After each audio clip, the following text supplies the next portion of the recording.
به نام و یاد خدای به همتا، به نام خداوند روزی رسان. دوستای خوب نازنینم سلام، عرض ادب و ارادت و احترام.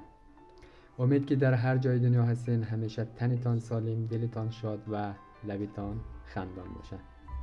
خیلی خوش آمدین به یکی دیگر از ویدیوهای آموزشی ما در کانال آینه خوشبختی. امروز میخواییم در مورد یک موضوع بسیار بسیار مهم در مورد روال خواسته ها با شما از دل صحبت بکنم. خب در جهانی که ما و شما زندگی میکنیم سه گروه افراد هستن. خب سه گروه افراد هستن. گروه اول کسانی هستن که اصلا موج سواری رو بلد نیستن و گروه دوم کسانی هستند که بعض اوقات میره سوار موج میشه، اما چون وارد نیستن به موج سواری دوباره با کله میخوره زمین و دیگه از سوار شدن موج لذت نمیبره. و گروه سوم کسانی هستند که موج سواری را کاملا بلده و میفهمه که چطوری در طوفانات چطور امواج سوار شوه و بتونه از موج سواری لذتی کافی ببره. ما در دنیای موجی زندگی میکنیم. دنیای موجی یعنی چی؟ یعنی در دنیای از فرکانس و ارتعاشات قرار داریم. ما در دنیای زندگی میکنیم که همه چی از انرژی ساخته شده، از یک مولکول خیلی کوچک به نام انرژی.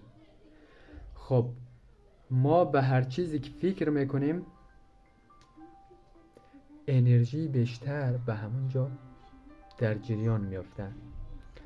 حالا چی به منفی ها فکر بکنیم چی به مثبت ها فرق نمیکنه.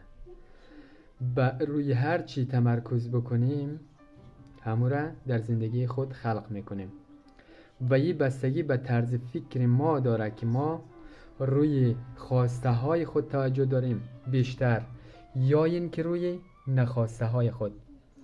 در واقع کسانی که موج سواری را بلد هستن اینا همیشه تمرکزش روی امو خواسته هایشان هستن، اما کسایی که موج سواری را اصلا نمیدانند اونا همیشه روی نخواسته هایش تمرکز دارن.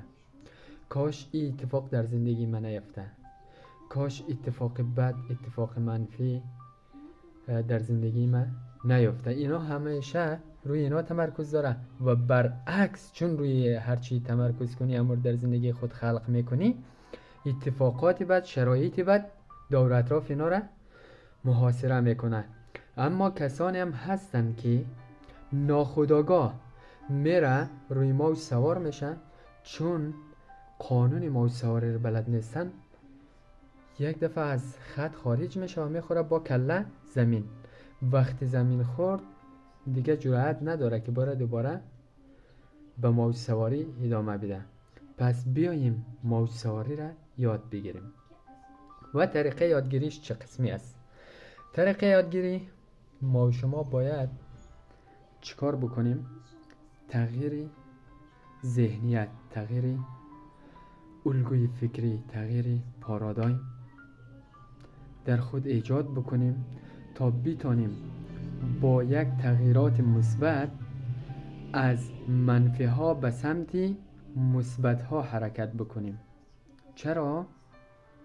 چون گفتیم این جهان همهش سراسر از انرژی ساخته شده و ما و شما در دنیای از فرکانس و ارتعاشات زندگی میکنیم. زمانی که تو به یک چیز موضوعی مثبت توجه میکنی یعنی در حال خلق مثبت ها هستی در زندگیت و در یک ارتعاش بالا قرار میگیری. در پایین ها هیچ خبرایی نیست. اگر کسایی میخواه که تغییر بکنه باید در انرژی بالا قرار بگیره تا بتونه که چیزایی که در زندگی خود میخواه اونا را به دستش بیاره. در ویدیوی بعدی در مورد ارتعاشات بیشتر صحبت میکنیم، ای که چگونه ما و شما میتونیم که در ارتعاش بالا قرار بگیریم و همیشه روی مثبت ها توجه بکنیم. هر در ویدیوی بعدی بیشتر باز میکنیم. شاد و موفق و پیروز باشین تا ویدیوی بعدی. الله یار و نگهدارتان.